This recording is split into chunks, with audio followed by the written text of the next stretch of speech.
Dia faly manolotra ny arahaba ho anao indray tafaraka anatin'ity fandaharana mitondra hery izay rahantsika eto ity ary ny firariana izany dia tena hoe hitondra hery tokoa indray izy tsika zasainao mihitsy no azo hery anatin'izany fandaharana ilay nanomezana lohahevitra manao hoe mahay ianao, mahery ianao. Androany indray izany raha hiaraka zasainao dia efa ataovy ao an-tsaina fa mahay ianao ary mahery ianao. Tsotra an'Andriamanitra isika satria tafara-dalana indray ary afaka handray izany fitahiana sy hery avy amin'izany. Milohany hoe andraisantsika tokoa ary ny teny izay ho jerentsika avy amin'ny tenin'Andriamanitra dia manasa anao andeha isika hiaraka hiantso azy amin'ny alalan'ny vavaka. Rainay masina tsara indrindra izay any an-danitra natolotra ianao ny dera sy ny saotry ny haja ho anao mandrakizay an'izany satria ianao ihany no mendrika an'izany ary mba ho amin'ny hatran'ny fahasoavanao. Tonga anatin'ity fotoana iarahanay mifampahery ity indray izay dia fanindrinay hoe ianao mihitsy no hiteny aminay ary hampahery anay. Efa hikasika ny fonay ka hametraka ny hery avy aminao ao anatin'ny fonay izany ka ahay izahay ahery izahay satria manana anao. Tario amin'ny alalan'ny fanahinao masina ry izahay fa amin'ny anaran'i Kristy no ivavahanay. Amen. Araka ilay lohahevitra izay efa ambara dia izay izany no firariana averina ombenombeno mba ho tanteraka amiko sy aminao dia ny hoe mahay ianao mahery ianao. Io ilay araka ny voalazan'ny Filipiana 4:13 ilay manao hoe izay indrindra mahay ny zavatra rehetra ao amin'ilay mampahery ahy. Rehefa mijery ny manodidina zasainao dia betsaka ny malahelo. Ohatry ny hoe efa mahakasika ny isam-baravarana izany mihitsy ny tsy fahampiana ka toa ny ankamaroan'ny olona izany dia malokendrika. Raha sendra mifanehatra amin'ny olona ianao ka misy fifandosoana dia tonga dia mifampivatravatra. Tsy misy mifaneho loatra endrika maneho hoe misy fiadanam-po sy fiadanan-tsaina satria efa sarotra ilay fiainana ary saika mahakasika ny isam-baravarana raha ny fiarahamonina no jerena. Eny amin'ny fiarahamonina eny koa rehefa mandinika isika dia mahita misy olona toa mahatsiaro manirery izany. Ohatry ny hoe ianao izany raha mijery azy dia ohatry ny tsy misy olona hitarainana fa mizaka rery ny onjany fiainana. Ohatry ny hoe ny ankamaroan'ny olona koa efa samy maka samy amin'ny oloko azy izany fa tsy misy izay mifanohana intsony satria ny za ihany ny fantatra izay ahasoa ahy, izay ho ahy, izay azahoako tombony dia izay ihany dia tsy misy mifampiraharaha. Fa zasainao izay miaraka amin'izao fandaharana ankehitriny izao dia mety anatina toe-javatra mitovitovy na tahaka an'izany izany hoe mety ho tsy misy manohana ve ny fahatsapana miatrika ny zava-misy amin'izao fiainana izao. Ianao ve manahoana ny fiainanao amin'izao fotoana izao? Mety ho mahatsiaro ianao hoe amin'ny tena irery. Tsy misy miara-mibata amiko sy mivesatra n'ity vesatra ny fiainana ity fa tsy maintsy miady rery miantsoroka ny adidy irery dia betsaka ny ohatr'izany. Eny amin'ny fiarahamonina asa mety ho nanana namana ihany ve fa nilaozany namany mety ho hoe nisy ihany teo anilany fa noho ilay fahasarotan'ny fiainana dia lasa nisaratsara ka ve sa nanahoana fa ninona toe-javatra raha sendra mahatsiaro tahaka izany ianao dia te hampahery anao manokana androany. Raha toa ianao izany mety olona manan-tena olona manana fahasahiranana dia mahatsiaro irery na ianao mety olona manana olona mihitsy miara-monina aminao, manana ankohonana, manana namana kanefa mahatsiaro mivesatra irery ny adin'ity fiainana ity dia ho anao indrindra no hitondrana ny fampaherezana androany. Izay rehetra manana fahasahiranana no hitondrana fampaherezana androany ny amin'ny hoe mahay ny zavatra rehetra mantsy raha ao amin'ilay mampahery ary ilay mampahery antsika dia mampanantena na lahy ianao na vavy na tanora na lehibe eny mety ho kely koa ary dia mampanantena fa afaka ny ahery indrindra ao amin'ilay mampahery dia tsy iza fa Andriamanitra. Ny tantara iray andeha tiako hifampizarana aminao indray mba haka-tsika hery avy ao amin'ny soratra masina dia tranga iray resahanao amin'ny filazantsarany lioka.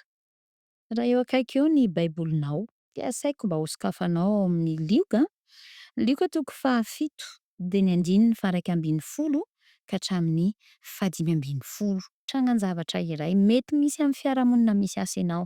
Trangan-javatra iray izay mahakasika ny ankamaroan'ny olona amin'izao fiainana izao. Kanefa efa nisy nitoviny tahaka azy koa tamin'ny andro izay nanoratana tamin'ny fotoana izany izay nahatety tany an' Jesosy tonga nofo. Ao amin'ny Luka 7:1-10 ka hatramin'ny 5 ambin'ny 10 andehany ovakitsika amin'ny anaran'i Kristy. Ny lohatenin'izy io dia manao hoe ny nananganan' Jesosy ny zanakalahin'ilay mpitondra tena taonaina. Ary taoriana kelin'izany Jesosy dia nakany an-tanàna atao hoe Naina ary nanaraka azy ny mpianany sy ny vahoaka betsaka ary rehefa mbita eo akaikin'ny vavahadin'ny tanàna izy dia indro nisy fatin'ny lehilahy anankiray nentina nivoaka izay zanakalahy tokany reniny sady mpitondra tena ravehivavy ary nisy vahoaka betsaka avy tao an-tanàna nanaraka azy ary noho ny nahita ny ravehivavy ny tompo dia onena azy ka nanao taminy hoe aza mitomany ary nanantona izy ka nanendry ny trano vorona dia nijanona izay nilanja ary hoy Jesosy zatovo hoy izao aminao niarena dia niarina ny maty sady niteny ary dia natolony tamin'ny reniny. Fahagagana iray anisan'izay nataon'i Jesosy tamin'izy tetỳ an-tany raha tonga olombelona hamonjy antsika tetỳ. Ny zavatra mandona ny fo ao anatin'io tantara io dia le io amin'ilay 7:10 hoe ary noho ny nahita ny ravehivavy ny tompo dia onena azy ka nanao taminy hoe aza mitomany. Ry namako, mety tsy hoe fahafatesana zanaka tahaka ny an'ity ramatoa ity ny ianao ny zavatra atrehanao, fa mety ho fahafatesana zavatra hafa ka mahakarary ny fonao mihitsy. Mety ho toe-javatra marary. Ohatran'ny an'ity vehivavy ity zany zao dia hoe nanoloka-keto izy dia tsy misy angotriana intsony, tsy misy anterana intsony satria voalaza fa izy efa manano-tena, le zanany zanany lahy tokana, tsy misy olona azony anteherana intsony fa dia hoe raha amin'ny fahanterana izy dia folaka mihitsy zany ny andro anteherany. Dia tena hoe izay mba antokana ananany tsisy ho karakarainy koa, tsisy hanolorana fitiavana raha hoe ny ankohonana izany no tiana resahana. Dia izaho sy ianao ihany koa mety ho amina toe-javatra sarotra mampalahelo tena hoe mampitomany toy izany. Mety ho manana an'izay anteherana fa mety ho folaka izany, mety tsy eo intsony, mety tsy eo ankehitriny na arak'ilay anankiray izay nanambarako azy hoe mety misy ihany eo fa tsy azonao ianterana fa dia ianao no mizaka rery ny fiainana. Rehefa nahita an'ity vehivavy ity ny tompo dia onena azy ary nanao taminy hoe aza mitomany. Ry hava-malala, ay Andriamanitra, rehefa ao anatin'ny fahasarotana ny zanak'olombelona, rehefa ao anatin'ny fahasahiranana, mitoloko malahelo ny zanany, mijery azy Andriamanitra, dia onena azy Andriamanitra ary mampahery azy Andriamanitra miteny hoe aza mitomany. Eo amin'ny andiny manaraka moa dia hitantsika ilay tantara fanovàn'i Kristy ny olana. Notendreny ny trano vorona ary nilaza tamin'ilay zatovo izy hoe niarena dia nitsangana tamin'ny maty, ilay zanak'ilay ramatoa mpitondra tena dia ity zanany lahy tokana ity. Ka ho azy ho anao, afaka miteny amiko sy aminao koa Andriamanitra hoe aza mitomany. Ary afaka mahatsapa koa izaho sy ianao fa indro nisy ray izay onena raha mijery antsika anatin'ny fahasarotan'izao fiainana izao. Mety ho anaty toe-javatra tena sarotra ianao ankehitriny, mety ho mbola maivamaivana ny ianao ankehitriny, fa na roviana na roviana, na amin'ny fotoana manahoana, na amin'ny toe-javatra inona na inona dia andeha tsy ho adinoina fa ilay Andriamanitra ray dia mijery ny zanany ary onena azy raha malahelo ny zanany ary miteny aminy hoe aza mitomany. Rehefa mampahery olona isika ka miteny aza mitomany moa e, dia ny ambadik'izay dia ianao zany mampahery.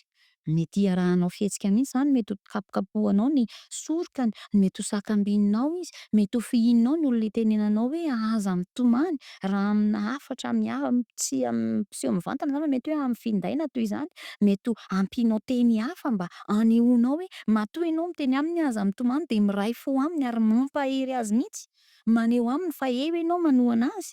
Fa Andriamanitra dia na tsy hitantsika maso ary onena antsika manoloana ny zava-misy amin'izao fiainana izao.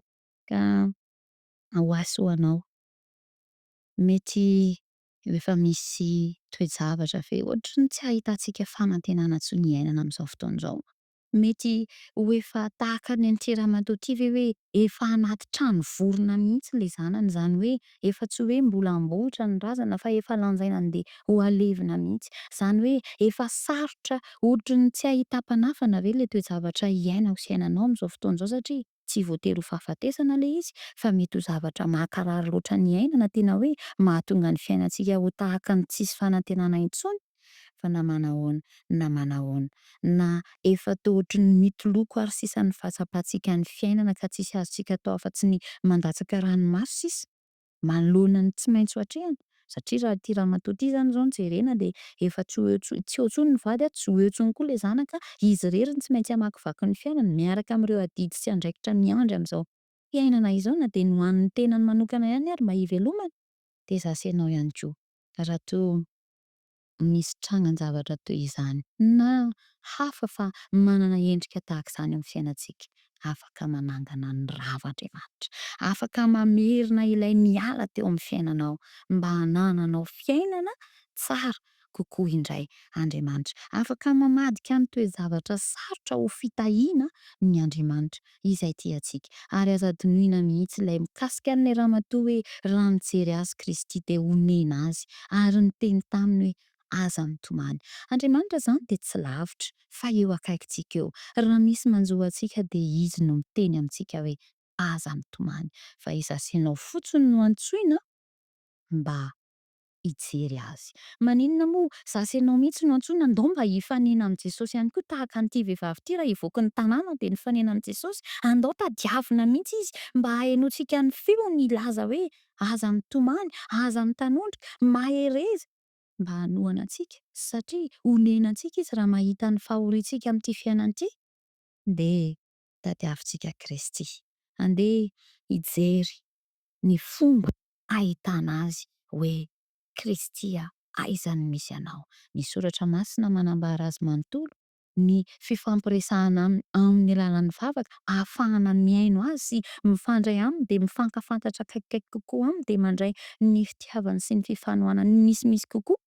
Andao atao ny fomba rehetra hanarahana ny Kristy hifanenana aminy ka mba homena antsika izy amin'izay zava-misy manahirana antsika amin'ity fiainantsika na raim-pianakaviana ianao na renim-pianakaviana ianao na tanora ianao na lehibe niza miatrika toe-javatsarotra aza doniana ny tantaran'ity vehivavy mpitondra tena nanana zanaka lahy tokana nodimandry fa nifanena tamin'i Kristy de omena azy Kristy de nampaherezan'i Kristy izy aza mitomany ary natsangany Kristy tamin'ny maty ilay zanany.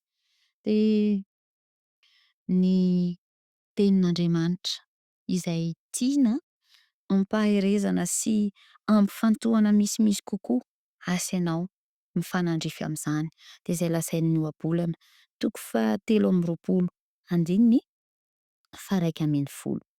Andeha saika indray ianao hijery an'izay ohabolana 3:20 de ny 1:20. Zao ny voalazan'izany tenin'Andriamanitra izany natao ho asy ho anao mihitsy ity tenin'Andriamanitra ity.